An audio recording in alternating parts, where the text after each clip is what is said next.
Allen Raymond, you wrote a book, How to Rig an Election, Confessions of a Republican Operative. Give us a little background on, what led to your fame. My fame. Or infamy. Yeah. Well, I worked in Republican politics for a long time and managing campaigns. I consider myself, I don't really consider myself ever as being a, I mean, you call yourself a consultant and you call yourself whatever, an advisor, but really I was just a campaign manager. That was my job. My job was to run campaigns.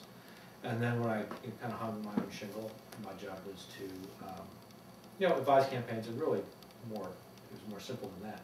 Basically place telemarketing orders. That's what we did. We're a telemarketing, political telemarketing vendor. And that was going very nicely until 2002 when I got a call to do some work for the New Hampshire Republican Party.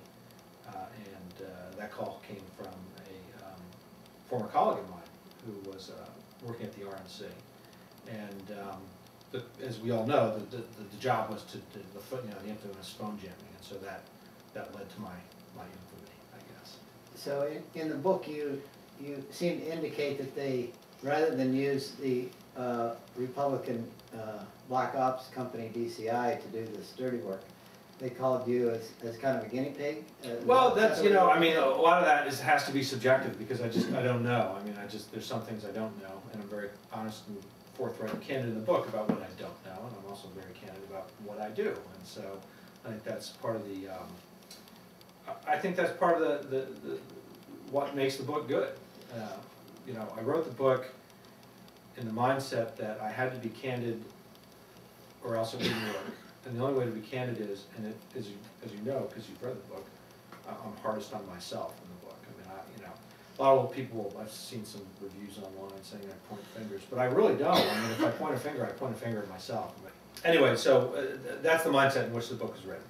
That, and that's always been my countenance through this whole thing, is to just be forthright. I mean, I signed on for party versus party, Democrats versus Republicans. I signed on for that. I didn't sign on for Allen Raymond versus the government of the United States. And so when that became the paradigm, when that became the dynamic, I made a very easy decision, which is I've got to be for me and my family.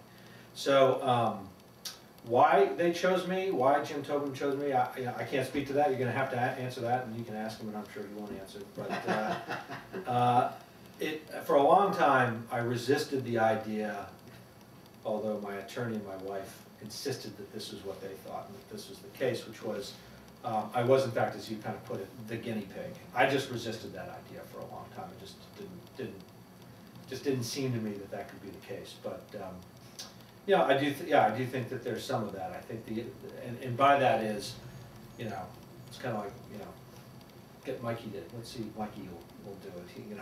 He'll do anything.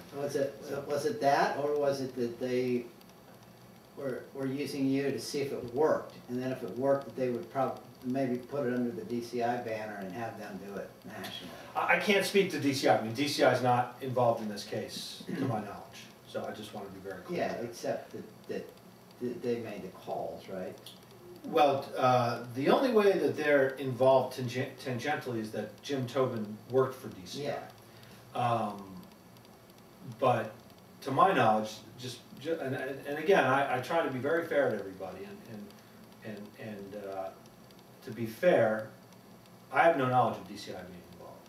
Now, Jim Tobin worked for DCI, so you can make from that what you wish. And it is true that they got most of the, if not all the work out of the Republican National Committee.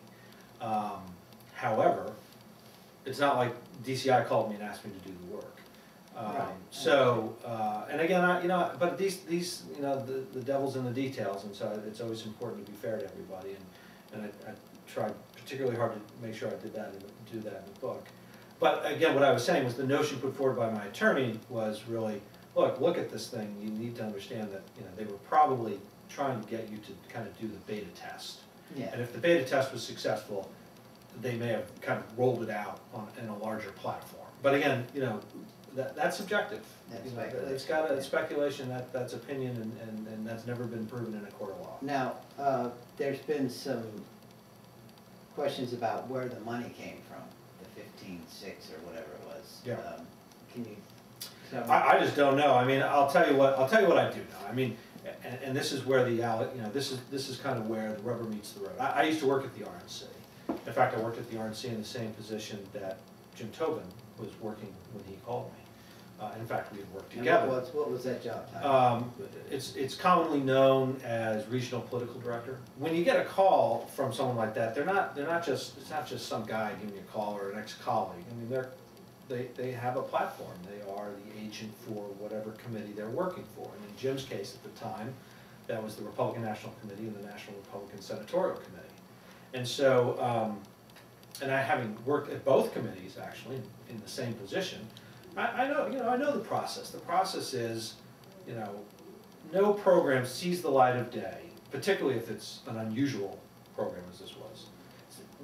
It just doesn't see the light of day unless it's been vetted. Because this is not an organization of rogues. This is not an organization of crackpots. These are professional campaign managers. Right. And so there's two assessments you make. One is, well, if he's calling me, it must be approved, and if he's calling me, he also must be somehow in charge of the money. Because when I worked there, at least, and again, all this reverts back to my experience having worked there, was you don't really care who the vendor is unless you're bringing the money. If you're bringing the money, then you care. If it's not your money, you don't really have much say over who gets hired. So, I mean, I think those are two, in my mind, unwaivable conditions. So the money, I mean, some reports that I've read over the years is that this money somehow was funneled through Jack Aberlon. Do you know? Yeah, I've seen those stories. I don't think it's, in fact, I think I saw a story recently where the money was solicited by somebody on Senator Gregg's office, someone on his staff. Mr. Miola, I think is who it was, who I read about. But as far as that being the case, I don't know. And let's be candid, let's be truthful or honest, which is $15,000 is not a great deal of money in context of what we're talking about here. So, So the check was actually written. You said it in the book that it was a forged check. Yeah, well, that's an important point. And the reason that's an important point is, why would I know that? Because I didn't know Chuck McGee. Right. I'd never met him, and the reason I knew that was because Jim Tobin told me. Now, forged in this context isn't the same as forged as you might think of in a more traditional criminal definition. Forged in this context means a lot of times you'll have an executive director who doesn't have check signing authority. They're not a signatory on the count, but the chairman might be 50 miles away and the check needs to be written, and he'll just say, well, just sign my name. Yeah. So in that sense, forged, meaning, and this has been proven, this came out and this is all been verified and is the case, Mr. McGee signed the check as John Dowd and sent it on to me, which I cashed. And who was the, what name was the check written on? You mean what account? Which it was the victory account for the New Hampshire Republican State Committee, which, and victory accounts, for your viewers who don't know that, and this doesn't exist anymore because of the McCain-Fine rule. Campaign finance reform. But it used to be there was two currencies, political campaign currencies: hard money and soft money, or federal money and non-federal money. And victory accounts were. Essentially, they were committees formed to enable state parties to do work using federal money, using hard money, in context of usually in context of a presidential campaign.